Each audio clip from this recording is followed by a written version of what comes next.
Hello everybody, welcome back. Today we are going to be talking about one of the most talked about and asked question in the whole industry.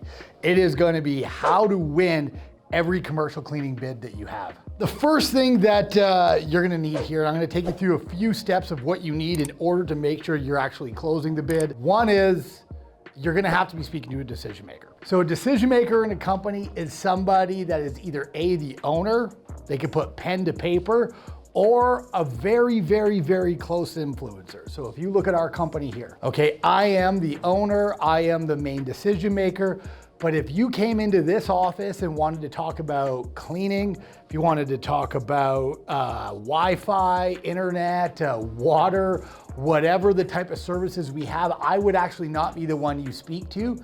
You would actually want to speak to our operations manager. So you're going to want to make sure that you're talking to the right person. With our sales guys here, one of the biggest mistakes I see them make is that they're always looking for the owner and they're not sometimes looking for the second and third in control at the company so they can kind of get the ball moving forward with them. So you need to make sure that you're talking to the decision maker of that company, and that could be an owner, general manager, operations, okay? All right, the second thing you're gonna have to have is they're gonna have to have a problem. They are gonna have to have a problem you are going to solve. So that problem could be that their janitorial company sucks.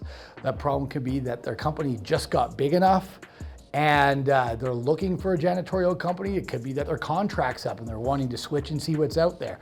There is a list of reasons that it can be, but they have to have a problem that you can solve.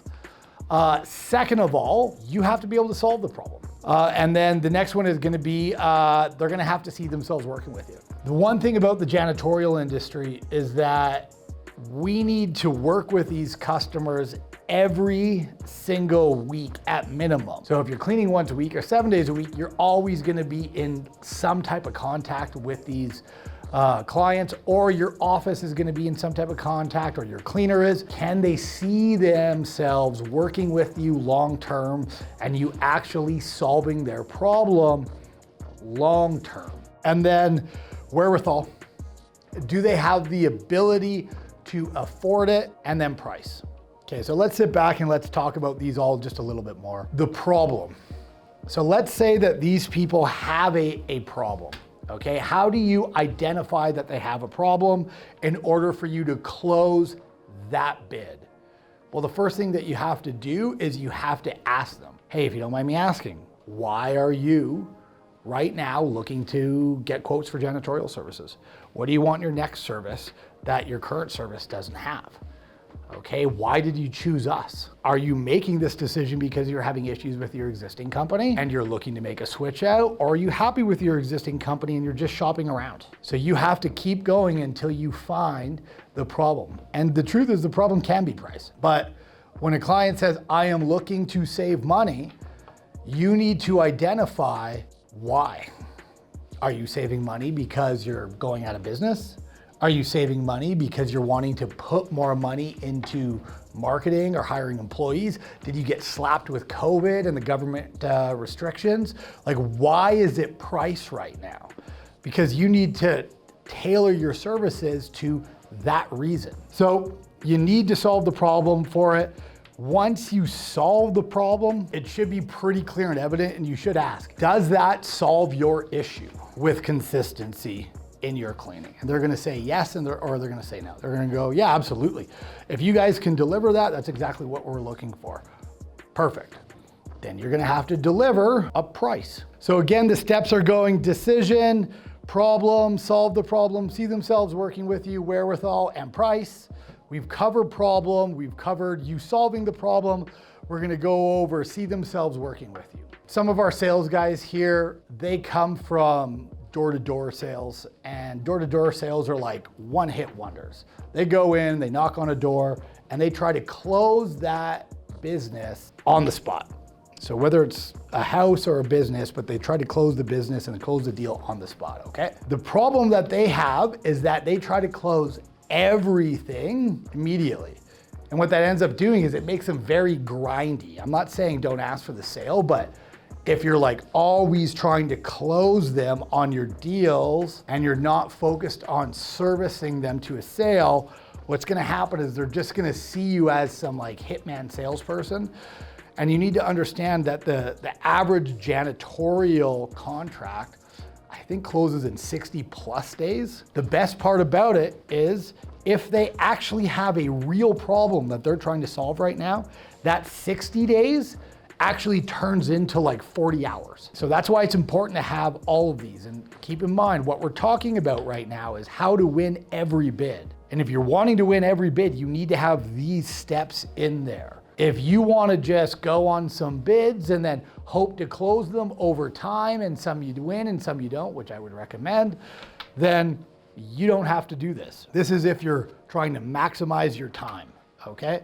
So let's say you finally found a way to see them working with you, you're building a relationship with them, you've solved their problems, you guys are laughing and having fun inside the walkthrough. Then what you're gonna have to do is you're gonna have to talk about price. So I hear people all the time talk about, you know, the price is the price, and our industry is notorious for this. They go, well, I'm just delivering the price, and if you can't afford that price, it's because you're cheap. Every business, or at least majority of businesses, at the beginning of the year, what they do is they sit down and they do something called a budget. Especially businesses that you're going into to get to, you know, $1,000 a month from. Dental offices, you're going into trucking facilities, industrial.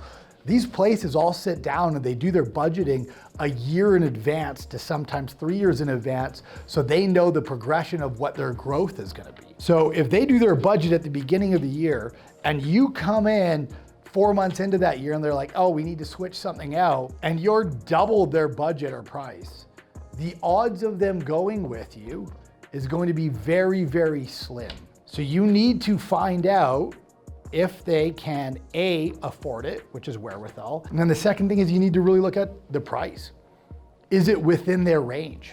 What is their yearly budget, right? We wanna make sure that we're falling within their yearly budget and delivering the services that they need and want, but not just want. If you just go after their wants, 9 times out of 10, you end up pricing them out of it. So you need to have their price, needs, and wants on every single time. So really overall, that's how you win every single bid. You need to be able to speak to somebody who could put pen to paper.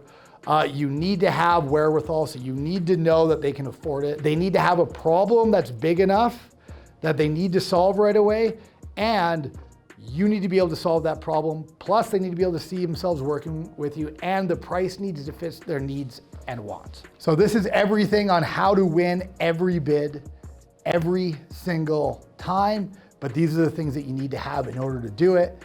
If you're missing some of these steps, what's gonna end up happening is it's just gonna take longer to win them, and you might not win them because you're solving the wrong problem or speaking to the wrong person.